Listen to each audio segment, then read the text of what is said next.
नमस्कार, मेरो नाम उपेन्द्र बहादुर बोहरा हो। हामी चाहिँ आज माटोको नमुना लिन गइरहेका छौँ। यस श्री खत्याडी माध्यमिक विद्यालयका 11 र 9 प्राविधिक धारतर्फका विद्यार्थीहरू। माटोको नमुना भनेको खेतबारीको प्रतिनिधित्व हुने गरी विभिन्न ठाउँबाट माटोको मात्रा वा भाग लिने प्रक्रियालाई माटोको नमुना भनिन्छ। म चाहिँ माटोको नमुना लिनुका कारणहरू भन्न गएको छु। माटोमा रहेको पौष्टिक तत्त्वको मात्रा थाहा पाउन, मल सही मात्रा निर्धारण गर्न, बाली उत्पादन बढाउन र माटोमा रहेको समस्या औँली र छारेपना पत्ता लगाउन र अन्तिममा चाहिँ माटोको खेतीयोग्य जमिनको चाहिँ छनौट गर्न। नमुना लिनको लागि आवश्यक पर्ने सामग्रीहरू म भन्न गइरहेको छु। नमुना लिनको लागि अगर, कोडाली, खुर्पीको आवश्यकता पर्छ। अनि सङ्कलनको लागि चाहिँ पत्र पत्रिका, नाङ्लो, बाल्टीको आवश्यकता पर्छ। पठाउनको लागि प्लास्टिक ब्याग, मार्करको आवश्यक पर्छ। एउटै किसिमको माटो वा बाली भएको ठाउँबाट नमुना लिने, गोठ वा मल भएको ठाउँबाट नलिने, सडकको छेउबाट माटो नलिने, नमुनालाई घाममा सुकाउनु हुँदैन। बालीको लागि नमुना लिने गहिराइहरू खाद्यान्न बाली र तरकारी बालीका लागि 15 देखि 20 सेन्टिमिटर चाहिन्छ। कफी चियाका लागि, होचा बिरुवाका लागि 60 देखि 80 सेन्टिमिटर चाहिन्छ भने सुन्तला र आँपको फलफुल लगायतका बिरुवालाई 100 देखि 120 सेन्टिमिटर वा 3 देखि 4 फुट चाहिन्छ। तरिकाहरू ठाउँ वा खेत छनौट गर्ने। अनि 1 नम्बरमा 2 नम्बरमा रहेको छ जमिनहरू, झारपातहरू र ढुङ्गाहरू हटाउनु पर्छ। 3 नम्बरमा छ भी आकारमा 20 देखि 30 सेन्टिमिटर गहिरो खाल्टो गर्नुपर्छ। नमुना लिने तरिका हुन्छ जमिनको सतहदेखि खाल्टोको विधिसम्म समान रूपले 2 देखि 3 सेन्टिमिटर माटो बाल्टीमा राख्ने। अनि यसै गरी एकै ठाउँको खेतमा प्रतिनिधित्व हुने गरी 8 देखि 10 ठाउँबाट माटो लिने। त्यसै गरी जमिनको सबै ठाउँको प्रतिनिधित्व हुने गरी नमुना लिने, जस्तै WNXZबाट Z तरिकाले। नमुना लिने समय म भन्न गइरहेको छु। बाली काटिसकेपछि वा बाली लगाउनुभन्दा पूर्व र एउटा पाटोबाट समग्र 8देखि 10 ठाउँबाट माटो लिनुपर्छ।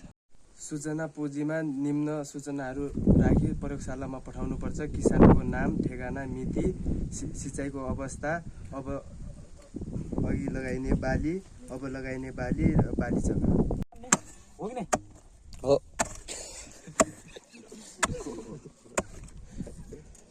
यहाँबाट पनि खन्नु पर्छ हैन हजुर। बियाकरमा त किन खन्नु, मतलब लिन सजिलो हुन्छ।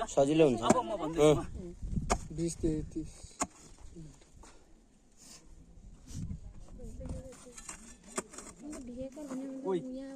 अब चाहिँ त्यस्तो हैन, यो चाहिँ हामीले चाहिँ कति सेन्टिमिटर भने हो? 20 देखि 15 देखि 20। हामी केको लागि लिँदैछौँ भने चाहिँ तरकारीको लागि स्पेसल अहिले चाहिँ अब हामी चाहिँ अब तरकारीको लागि लिँदाखेरि 15 देखि 20 सेन्टिमिटर भने हो। अब 20 सेन्टिमिटर यहाँनिर छ। एक हिसाबमा चाहिँ 20 सेन्टिमिटर भयो कि नै त? यो त बढी गयो। ठिक छ, हामीले कति भनेका छौँ? 20 देखि 30 पनि भनेका छौँ। अब किताब अनुसार अलि फरक नै छ, त्यो काटिन्छ भयो। पहिला चाहिँ यसमा रहेका चाहिँ ढुङ्गा होइन, कहाँ माटो फाल्यो भने त कहाँ हुन्छ? यसमा रहेका ढुङ्गाहरू, पात पतिङ्गरहरू होइन, अनि प्लास्टिकहरू के आएको छ भने सबैभन्दा पहिला चाहिँ यो चाहिँ फाल्नु पर्यो है। अब अहिले चाल्लो भइदियो त झनै राम्रो हुन्थ्यो। यहाँनिर चाल्लो छैन, त्यही भएर चाहिँ हामी चाहिँ मजाले चाहिँ माटो चाहिँ के गर्दैछौँ? 2-3 ठाउँबाट ल्याएको माटो, अहिले ल्याएको माटो चाहिँ के गर्दैछौँ? मिक्स गर्दैछौँ है। यो माटोलाई चाहिँ एकदम मजाले चाहिँ मिक्स गर्ने। अब मिक्स भयो भने चाहिँ सबै ठाउँको चाहिँ मिक्स भइसक्यो होइन। अब थाहै हुँदैन नि त को कहाँबाट हो, को कहाँबाट गयो भन्ने कुरा। यहाँबाट चाहिँ यिनीहरूलाई चाहिँ छान्ने। अब यसलाई चाहिँ मजाले चाहिँ अब गोलो बनाए पनि भयो, यस्तो 4 कुना बनाउँदा पनि हुन्छ है त। अब त्यसपछि यसलाई यस्तो बनाउँदाखेरि ट्याक्कै काट्ने बिचमा भयो 4 भाग भयो। अब आमुन्ने सामुन्नेका हटाउने ल यो भाग पनि हट्यो नि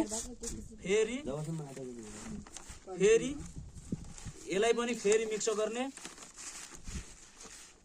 फेरि मिक्सै गर्दै जाने तबसम्म मिक्स गर्ने कि जबसम्म चाहिँ कति पुग्दैन माटो आधा केजी अथवा 500 ग्रामसम्म पुग्दैन तबसम्म चाहिँ यसलाई चाहिँ आधा गर्दै जाने फेरि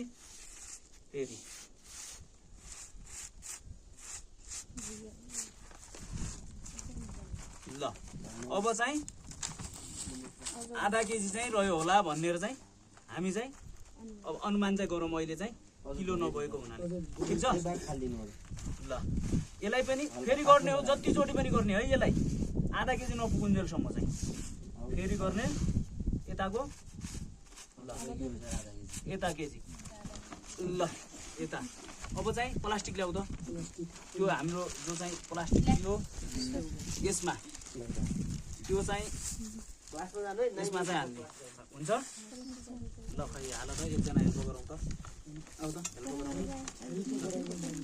ल अब यो चाहिँ मानव आधा केजी भयो त्यसपछि पठाउँदाखेरि चाहिँ अब के गर्ने भनेपछि कहाँबाट ल्याएको हो अब चाहिँ ल्याबमा पठाउँदाखेरि चाहिँ यो ल्याएको माटोलाई चाहिँ मान्छेको नाम ठेगाना अनि योभन्दा अगाडि लगाएको बाली योभन्दा पछि लगाउने बाली र सिँचाइको अवस्था कस्तो थियो भनेर चाहिँ मिति सम्पर्क नम्बर राखेर चाहिँ यसलाई चाहिँ पठाउने।